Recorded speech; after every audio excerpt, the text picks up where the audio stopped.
Трагедія сталася серед білого дня. Керівник Запорізького управління рибінспекції Дмитро Чайка запросив покататися на новому катері двох своїх друзів-поліцейських із управління по боротьбі з економічною злочинністю. В якийсь момент рибінспектор так розігнався, що просто втратив керування над човном. На большой скорости катер совершал какие-то маневры, очень такие опасные. Ну и в итоге в чего? При резком повороте он ударился в волну, и с него повыпадали люди. Просто катер, который продолжал работать, двигатель, он кружил на месте, по кругу кружил и продолжал этих людей, на них наезжал и рубал их винтом. Их просто порубало. Свідки кажуть, чоловіки вилітали з катера на повному ходу. Водія нещадно пошматував гвинт, а один із пасажирів одразу пішов під воду. Начальник управління рибінспекції Дмитро Чайко у важкому стані встигли дістати з води рибалки, котрі були поряд. Дмитро під час падіння попав просто під гвинт, котрий добряче пошматував все його тіло. Його товариш, котрий також був з ним, миттєво пішов на дно. Його тіло згодом дістали водолази. Вціліти вдалося лише одному з пасажирів. Чоловік не тільки не постраждав, а навіть зумів самостійно дістатись берега. Постраждалий керівник рибінспекції у важкому стані в реанімації. Тіло його друга, поліцейського Павла Сварця, рятувальники шукали понад 3 години. Чому сталася ця жахлива трагедія? Свідки запевняють, усі чоловіки на борту були п'яні. Просто на воді вони святкували купівлю новеньких катерів.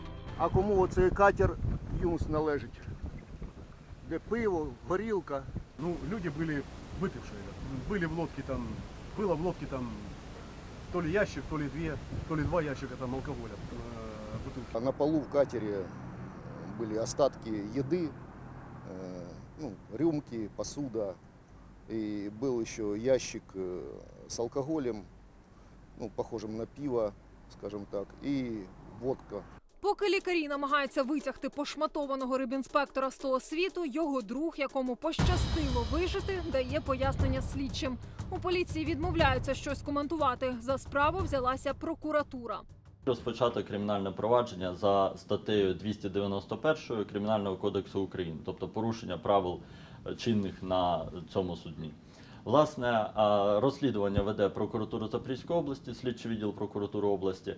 Наразі встановлюються всі подробиці подій, що сталося. Мовчать і в самому управлінні. Сьогодні зранку тут позачиняли на замки всі ворота. Та й так, що всередину не могли потрапити навіть співробітники. А як пройти на робоче місце, не пускають ні вас? Вот сейчас я жду. Трагедії можна було б уникнути, якби рибінспектор одягнув своїх гостей у рятівні жилети. Але, ймовірно, компанії було не до цього. Трагедии бы не произошло, я уверен, если бы люди не пренебрегли этими элементарнейшими мерами безопасности. ЧК на руке и спасательные жилеты. То есть человек, даже который выпал, очевидцы говорят, что он не сразу пошел ко дну. Винному загрожує до 5 років тюрми, але поліція поки що не вручила нікому підозри.